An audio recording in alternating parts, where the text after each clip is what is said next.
hian Aizawl Sil Hospital ortho wata kan meka mi pa wata kan omani helai hmuna hian damlo tangpui ngai tak mai a oma ni hi Tluanga ania helai hian anu piluni a omboka anni hi champhai zaion venga om thinan nia chuan Tluanga hi nupui fanau nei ania a fa te reute te an lania anu pui fanau te nen buk phira an cheng thunga anu hian ti hian aron bo pui tha top mai ni an ko saka har sa khop maya pilu ni hian fa paruka neya an indang dar anual to a ti chuan tuna hian apasal ina boral san nuwa apasala naw an patea ani chu tuang re tan chuan an patea rolban lo miang lo che lo chung ho nen chuan an oma ti chuan tuna hian nau pang kum som panga mi le kum som mi anong kalsan tharoi me ni tuang hi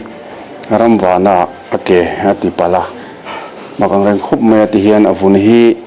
kang dur ang mai hian ti hian adum chho hum me ti hian a troi chowa lai thleng hian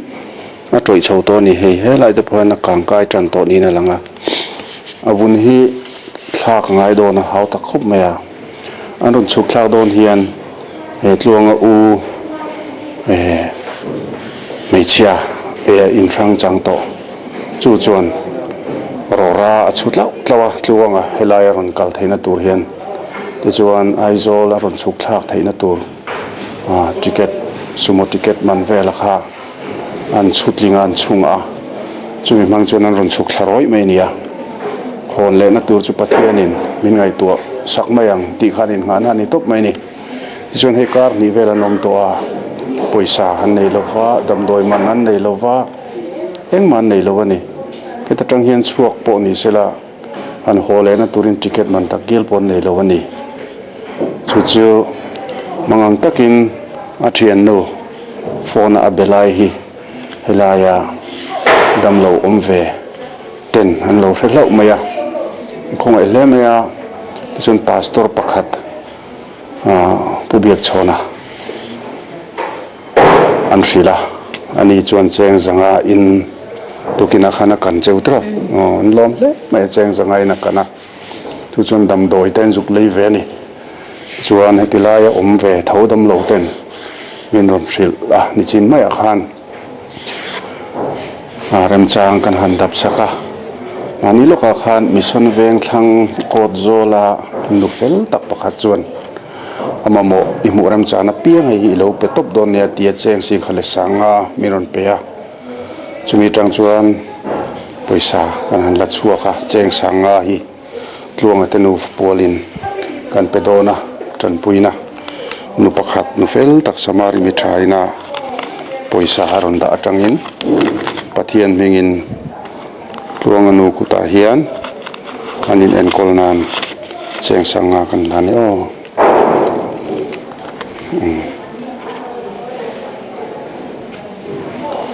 le chuan anya mo du tei nei reng lo thu tei sui dun marketing ai marketing lo tok pathian he avatra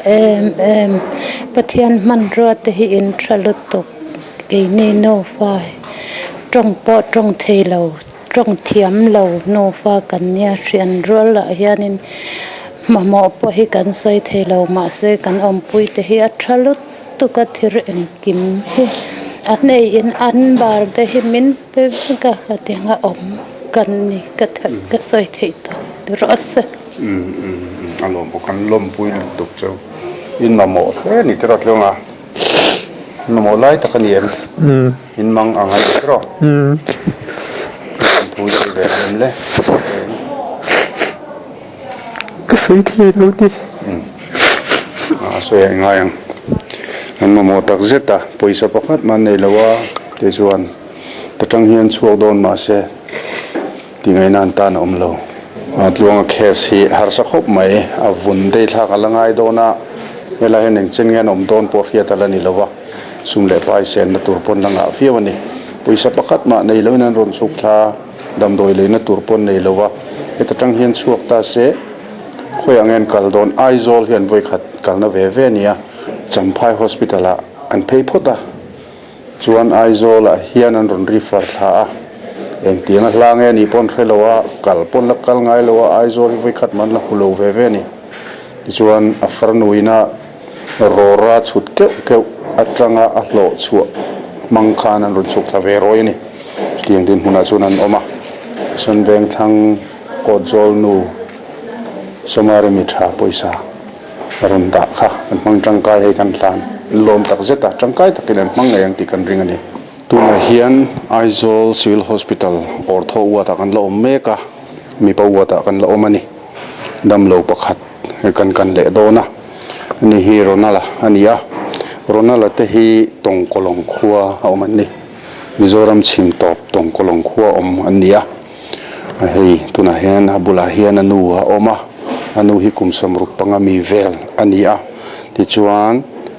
anu hian aizo ron pan phei pui wang ani toy zong in ti khan han soi to mela ronala hi wandoi thak takin pick up accident awangin liam atura ake hi ake zum tang pani hi sota sia ha hospital a antan sak to ni ti chuan dam mai lova septic ta zela avun hi ti khana troi hum maya engtin nge ni doctor ten an enkol zel don kan threlova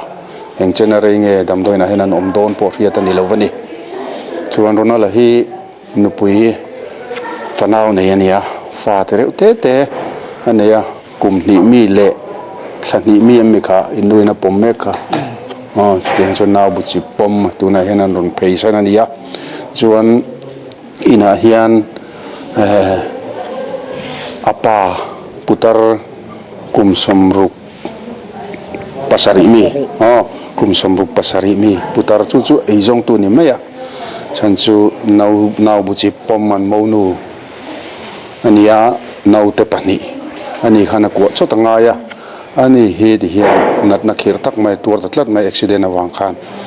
ai zolan ron phei wanga tiang chuan tuna hian tran pui ngai tak mai nan oma poisa han nei lovani har sakhop mai rsby kha tuna hian man thela ni silawa ani kumlama mi kha top to atero chuan helaya han renew ngai nan la rebok silo man thei silawa sumle pai pakhat man nei lo ni khoi thak khop maya tani wang chuan he tilai kan han thlen ta chuan helaya damlo omve to tho an thian te iti maya na chung mi ta chuan amin lo shila mison veng thang kojol du pakhat fel tak maina poisa kan kuta aronda singkhat le sanga tang khan ni china mi pakhat nena kan hlan to a cheng sanga ti chuan tuna hian andi nena hian cheng sang ruki kan la ne kan la mang ang bia wang tero kan ma ang le tuk ta dam do man te kan nei ta lo tan pui nan min lo pe thi kan lawm le tuk ang poisa de tangkai takin an mang ti kan ring pathian in mal som sela anti sale tharawa hian mal som thlem ngai se kan du ni